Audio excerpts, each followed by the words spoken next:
Welcome to today's Global Connections program. I'm Bill Miller. What are some of the major social, environmental, and infrastructure problems affecting cities, both small and megacities of over 10 million people?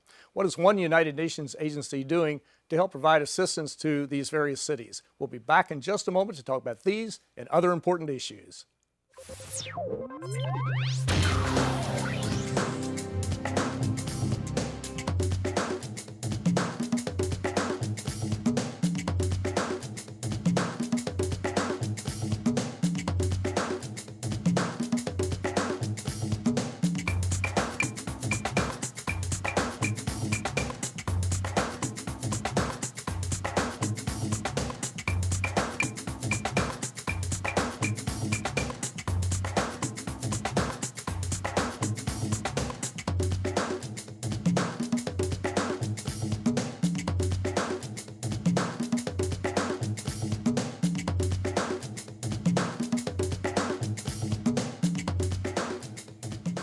Welcome back to our program. Today we're looking at cities and the role that they play in really providing a place for shelter and for a living environment for over half the people on the planet. My guest today is going to bring us up to date on a very interesting United Nations agencies that works with these cities. My guest today is Dr. Joan Clos. Dr. Joan Clos is the Executive Director of the United Nations Human Settlements Program called UN Habitat at the level of Undersecretary General. He has also been appointed as the Secretary General for the 3rd United Nations Conference on Housing and Urban Development, Habitat 3. Dr. Clos, who was born in Barcelona, Spain, is a medical doctor with a distinguished career in public service and diplomacy. He was twice elected mayor of Barcelona, serving 2 terms during the years 1997 to 2006. Prior to joining the United Nations, he served as Spanish ambassador to Turkey and Azerbaijan. Dr. Joan Clos, welcome to today's Global Connections program. Thank you very much. It's a pleasure to be here talking about this interesting issue of urbanization. Urbanization is so critical, so important. Let's get into that. Before we get into it, though, give us a little bit of an overview of UN Habitat. What is your main mission? We mentioned cities, but I'm sure it's broader than we that. are mainly advising national governments and local authorities, local governments, municipalities, to organize better the management of the urbanization process, how they manage the cities and which kind of advice can we provide to them in order to improve this always very challenging topic. Mm-hmm. And they are so very, very important. We hear a lot about mega cities. Several years ago, maybe not that many, there was only one, it was New York City, but today I guess there are probably 10 at least. No, more. More? Yes, okay, yes. You can bring us up to date. How many are there now, and how many do you project there'll be, say, by 2050? Well, there are probably more than 20 millions that there are 20 cities that are already around or about 10 million. The important thing is that there are already 4,000 cities which are around the world, which are over 100,000 people. That means that this is why we have already more than 50% of the total population living in cities. Imagine that we are 7 billion people. That means that 3.5 billion people are living in cities. And now what is happening is that the cities which grow more rapidly are these intermediate cities. Because mega capitals, they are in a sense a little bit crowded, but now when we are looking at the figures, we see that these cities between 100,000 and 500,000, those are the ones which are growing more. Is that right? Yeah. And will they be, I'm assuming that they will be primarily in the economically developing countries, or are they pretty well spread out? Yes, most of the urbanization is taking place now in developing countries, because in developed countries, as the population is more or less stable, and as the wealth continue to grow, the phenomena that we see in the developing countries is the sprawling of the city, that the people became rich, and then they can afford to go to live to the suburbia or to even in rural houses. But in the developing countries, where there's still, of course, a very important amount of poverty, people is moving in big numbers to the city in look for a better livelihood. Mm-hmm. Now, if our viewers would like more information on this, they can go to www.unhabitat.org. untitled.org and That's tap into the programs we're going to be talking about today and many others that we won't have time to get to. Exactly. So, exactly. A great website to tap into. Now, as we look at the urbanization that's taking place, and apparently it's a rapid urbanization based upon your comments and items that I've read, is this a super challenge for the cities? Are the cities becoming overloaded to some degree as far as having to provide housing, to provide health facilities, educational facilities? Are they able to? I know it varies from city to city, Yeah. but are they working towards trying to deal with these problems? No, there's a common problem. It's not, of course, all of the cities, but in general, there's a problem that cities they don't have enough financial capacity to address all the services that the population demands to them.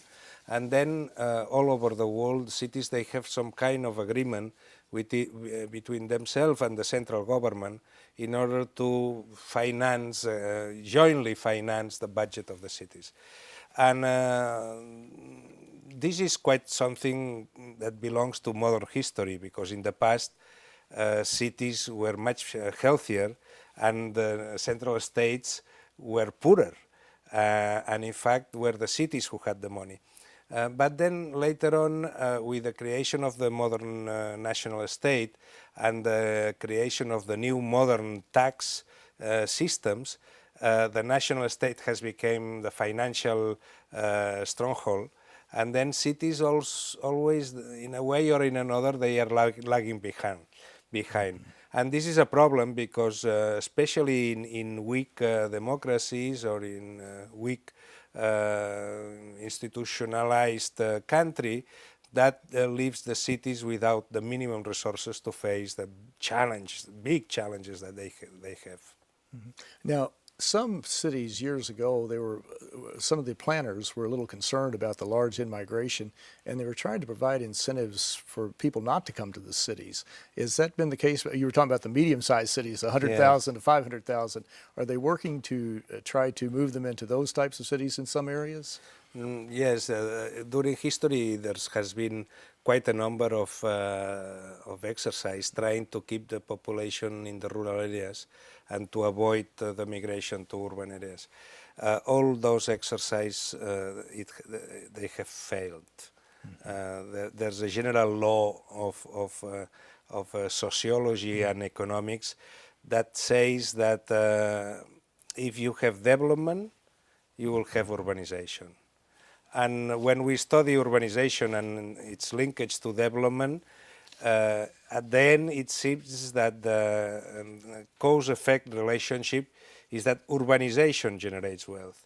Then when we see a country which is improving and becoming wealthy, you can be sure that it's going to be urbanized. And the wise policy in avoiding the concentration in the mega capital is then to develop intermediate cities, but not to avoid urbanization. To avoid urbanization has failed over the world in repeated occasions that it has been tried. Now, as the mega cities develop, we've seen pictures of slums, just absolutely just impoverished slums, sitting right beside skyscrapers, multi-million-dollar skyscrapers. And of course, there's just such a sharp contrast of the slum dwellers and the people who are living in these skyscrapers or working in the skyscrapers. How do you think that the cities can focus more on trying to overcome that chasm, that gap between the haves and the have-nots in this situation? Yes, we are breaking a little bit the status quo of the scientific analysis about this fact, and there's quite of stakeholders of UN Habitat, including some academia and think tanks, that we are coming up with a new theory of urbanization. And in that sense, we are advocating now for planned city extensions. You can only avoid the proliferation of slums if you have big enough planned city stations which they can absorb the growing population. This is a change, a little bit of mindset, because the main policies by now have been just restricted to the improving of the slums. But and we have done a lot of those policies, and we are doing a lot of them still. But you know, the slum, it generates because there's demand for jobs. People go to the city and they live in slums because they have the certainty that they are going to work there, to find some kind of work. Then, in order to avoid and prevent the slum, you need to be a little bit proactive in the design of the city in order that you allocate proper space for this growth of the population. If this proactiveness is not there, then you will have slums. Then this is a fact of life. And as big is the city, bigger would be the slums, because, you know, people go to the big city because, you know, in the big city, in the legal or in the underground economy, you find a kind of pseudo form of livelihood. And then people wants to be near to the livelihood, not take, you know, three hours and spend a lot of money on traveling. And this is why this is the main driver of the growth of slums. Then the proper approach to the slums is a mixture of course, slum therapy or improvement, but at the same time you need to open new space for the future growth of the city. Otherwise, you will be always running after the time. Things will happen, and then you are behind the facts. And this is not a way that you can manage a city. Well, you're watching Global Connections Television, which is an independently produced program. The opinions expressed on Global Connections are solely those of the moderator and his guest. We'll be back in just a moment after this important message.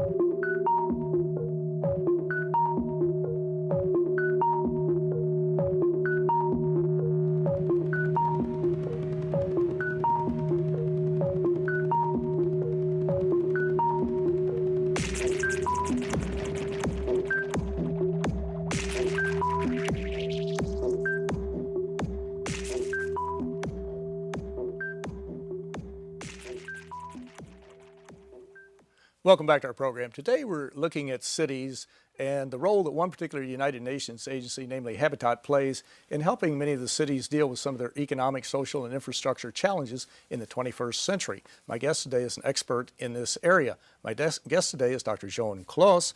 Dr. Joan Clos is the Executive Director of the United Nations Human Settlements Program, commonly called Habitat, at the level of Undersecretary General. He is also the Secretary General for the 3rd United Nations Conference on Housing and Urban Development, Habitat 3, that will be held in 2016. Dr. Clos, we're talking about cities, and before we get too far away from this, there are some cities that are very safe, and there are areas within cities that are not very safe, but we read a lot about women, especially being under attack, and not just in Indian cities, but in many cities around the world. Is there some focus or a focal point on trying to, I know that the planners and the people who are governing want to work to create a safer city, but is there any special emphasis given to making safe spaces for women? Yes. There's quite a strong practice already of improving the layout of the public space in a manner that it generates condition of safety. This is very important because, you know, it's very difficult sometimes if you are in a dark place, you know, a solitary place with no street life to guarantee security and safety. The problem, though, is that, of course, security and safety is not just restricted at the urban characteristics. It's something that it's embedded in the culture, and it's embedded in the forms of standards of culture and quality of life, etc., education. That means that we are a contributing factor to improve that. And there's a lot of things that we need to do together to increase really in general the safety of the city, but also and specifically the gender safety, the safety for women. And of course, over the past several years, we've heard so much about sustainability and creating a sustainable environment, and cities play a critical role because of the tremendous amount of energy that they consume, the pollution that can come out of cities, and that type of thing. Do you find that we're moving in a direction to move away from fossil fuels, to move towards green energies, alternative forms of energies, or energy that's being adopted by the various cities, or trying to implement them to, first off, cut costs, and second, to reduce climate change? Here we have good news and bad news. Good and bad, okay. The good news is that most of the cities of the world, they are committed to that. And since the local Agenda 21, after Rio conference about environmental issues, the cities embraced this idea of looking for a new environmental policy. At the same time, the bad news is that we still have not encountered a model of urbanization that in itself it generates sustainability. Because still, when we look at the forms that we build the cities now, we tend to build cities with very low density, cities which are very specialized in their land use. In one side of the city we have the industrial district, in the other side we have the residential, then far away we have the commercial, in another place we have the recreational, and in the other place we have the technological. And this kind of division of the uses of land generates a huge demand of travel. And as we are using fossil fuels for the traffic, we are the design itself of the city. It's an element that contributes to unsustainability. Then this is the kind of balance that I don't feel especially happy about it, because we need to reduce drastically the amount of fossil fuels that we are consuming. I know many cities, for your city of Barcelona has done some very innovative things as far as moving to clean technologies. Yeah, but fortunately, Barcelona, we are quite a dense city, a compact city, and the question is that it's well designed, because you can only sell the compactness or the density if it's well designed, because if it's not well designed, then it's very ugly to live in a very compact city. Then the fact that some cities, they reach this point where they can be relatively compact, but at the same time nice to live in, that allows then that the number of trips that you do and the quantity of energy that you can consume per capita, it's lower. For example, in my city, 45% of the trips are done walking, because most of the things are at a walking distance. And that generates a very different pattern of energy consumption. This is why I think that we need to still go on and do more efforts to provide a better matrix of urbanization. The urbanization that we are building now in most of the cities of the world, which is around, let's say, 3,000, 4,000 inhabitants per kilometer square, this is not sustainable. It's not just a question of environment, it's a question that the cost of the energy would rise, and it would be impossible to live in such a situation because it would be too expensive. And that means that in the next 10, 20 years, we have in front of us a change of paradigm of urbanization.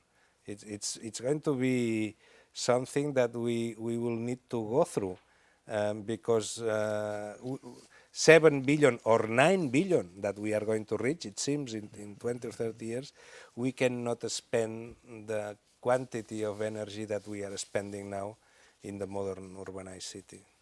And again, our viewers can go to www.unhabitat.org for more information. Now, we've heard about the UN Millennium Development Goals. And Millennium Development Goal number 1 is to reduce abject poverty by 50% by 2015. And it's actually being achieved in many areas. But still, we see those nerve-wracking pictures and those just horrific pictures of people, elderly people who don't have a safety net, who are rummaging through garbage piles, who have to go out and try to beg for money. We see that we were talking about slums earlier. You have young women primarily, but men too, living in these slums, and they're really not able to achieve their potential, their self-actualization, because so much of their time is spent taking care of the children or washing clothes or going for water or whatever the case might be. Are there some innovative things we could think about doing in the future? I know this is a perennial problem. It's one that we're focusing on, and there have been some gains, but are there some things we could do differently? In fact, it's very interesting because, as you say, in the Millennium Development Goals, we have reached this amazing objective of reducing the absolute poverty by half, and this is very good news. But what we have not addressed is the issue of increased inequalities in society. We have improved the mean, but we have broadened the spectrum, and the distance between the poor and the rich now are bigger. And that generates another set of problems, which is this uneasiness, this unhappiness about this lack of capacity of the city to generate conviviality, of peaceful sense of belonging to the same community, etc. And this issue of increased inequality, it's something that is emerging now very, very, in a very powerful manner, because it's introducing this even burning districts. We saw that in France several years ago, where several districts in the periphery were burned, or in Los Angeles several years ago, or in the UK. But this is, and then in a way, the Arab Spring was something like that, also related to unemployment. Then, at the same time that we have a very youthful population, think that in South Africa, Sub-Saharan Africa, the median average age is 19 years old. That means that we have youth, unemployed, poor, urban people in big quantities. And this is a challenge. At the same time that we have reduced this Millennium Goal, there's the other one, the one that we haven't achieved, is the provision of sewage. This is the most lagging. It's very interesting because the provision of clean water of the Millennium Development Goals has been reached, but the provision of the sewage treatment has not been reached at all. And that's very interesting. It seems that for water distribution, we have a business model, which is the water company, the water operator, who sells water and charge a bill. And if the people doesn't pay the bill, doesn't have the water. But for the sewage system, which requires quite an important cost of maintenance, the world has not yet invented this kind of business model to sustain the sewage system. And this is also something that we are working with authorities in order to find out models that we can address the sewage system, and the sewage system is very important for public health and in prevention of pneumonia, cholera, diphtheria, and all that. It certainly is. Well, before we run out of time, there's another program that you've embarked upon. It's I'm a City Changer. And there's another website, www.imacitychanger.org. Just briefly, what is that program? Well, it's a way to call the attention of the people, saying the managing the city is not just the question of the politicians. It's not a question of the ruler class or the ruling class that is going to be there solving all our problems. We need to be involved and proactive in looking for solutions. And some of the solutions and some of the most innovative solutions quite often come from people. Because they really have this feeling of ownership of the neighborhood or even a piece of a street where they live, and they mobilize themselves to solve the problem of the solid waste or to address a problem of drainage or to address this kind of I am a city changer, meaning that we all together in our own cities, we need to care and demand and press and fight in order to have a better city. Mm-hmm. Well, Dr. Clos, cities are so important. There are over 3.6 billion people, 52% of the population of the world living in cities. They have unique challenges, and they're going to have even more challenges in the future. And it's something that we all need to focus on, and we need to learn more about these problems and get involved. I'm a city changer, as you mentioned a moment ago, an opportunity to move into this arena and to help bring about some changes because they affect us all. But Dr. Joan Clos, I want to thank you so very much for a very interesting and a very informative program. Thank you. Thank you. I'm Bill Miller. Thank you for joining us on today's Global Connections program.